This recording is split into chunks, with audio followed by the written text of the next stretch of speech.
நாங்கள் காளையை வந்து வீட்டில் ஒரு ஆளாக தான் பார்த்து வளர்த்துக்கிருக்கோம். இதில் என்ன பருத்தி கொட்டை, தவிடு புண்ணாக்கு இது மாதிரி வச்சு மாட்டை தயார் பண்ணி வந்துக்கிருக்கோம் ஜல்லிக்கட்டுக்காண்டி.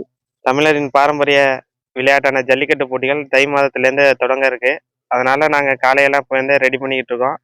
தமிழ்நாட்டில் அதிகமான வாடிவாசல் கொண்ட புதுக்கோட்டையில் முதல் ஜல்லிக்கட்டு ஜனவரி 1 ஆரம்பிக்கிறதுனால நாங்கள் முன்கூட்டியே காளைகளை தயார் பண்ணி அதுக்கான நீச்சல் பயிற்சி, நடைப்பயிற்சி, மண்ணு குத்துறது, தீவனங்கள், ஊட்டச்சத்து தீவனங்கள் எல்லாம் கொடுத்து ரெடி பண்ணிக்கிட்டு இருக்கோம். அதே மட்டும் இந்த வருஷம் ஜல்லிக்கட்டு போட்டி வந்து இது நல்ல முறையில் தமிழ்நாடு அரசு நடத்தி கொடுக்கணுங்கிறத ஜல்லிக்கட்டு காளை வளர்ப்போர் சார்பாக கேட்டுக்கிறோம்.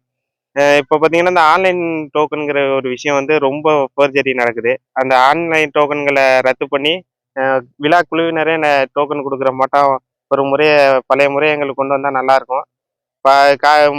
காளைகள் வளர்ப்போருக்கும் மாடுபிடி வீரர்களும் அதிகமான இன்னல்களை ஜல்லிக்கட்டு போட்டியில் சந்திக்கிறாங்க. அதோட வழிமுறையெல்லாம் கொஞ்சம் குறைச்சி இன்னும் எளிய முறையில் ஜல்லிக்கட்டு போட்டியில் காளைகளும் பங்கேற்கிற மாட்டோம், மாடுபிடி வீரர்களும் பங்கேற்கிற மாட்டோம் மாற்றி அமைச்சு ஜல்லிக்கட்டு போட்டி இந்த மாதம் 6 மாதமும் ஃபுல்லாக நடக்கிற மாட்டோம் தமிழ்நாடு அரசு உதவி பண்ணணும்னு கேட்டுக்கிறோம். அதே மாட்டோம் இந்த காளை வளர்ப்போருக்கு ஊக்கத்தொகை கொடுக்குற மாட்டோம் தமிழ்நாடு அரசு சொல்லியிருந்தாங்க.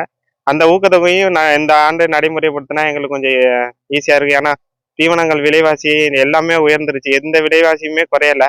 கொரோனா டயத்தில் ஏறின விலைவாசி அதே ரேட்டுக்கு தான் விற்றுக்கிட்டு இருக்கு. மாடுகளுக்கும் பார்த்தீங்கன்னா இப்போ நோய்களும் அதிகமான நோய்கள் வந்துக்கிட்டு இருக்கு. கோமாரி நோய், அம்மை நோய் இது மட்டும் அதிகமான நோய்களும் காளைகளுக்கும் ஏற்படுது.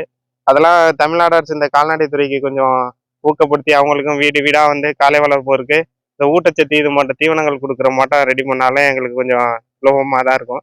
இந்த விஷயங்களை கொஞ்சம் தமிழ்நாடு அரசு கவனம் கொண்டு மக்களுக்கு வந்து ஊட்டச்சத்து கொடுக்குற நாட்டு மாட்டு இனங்களை பாதுகாக்கிற மாட்டோம் தமிழ்நாடு அரசு உதவி செஞ்சு இது மற்ற நோய்கள் பரவுங்கிறதையும் தடுத்து நிறுத்துமாறு கேட்டுக்கொள்கிறோம்.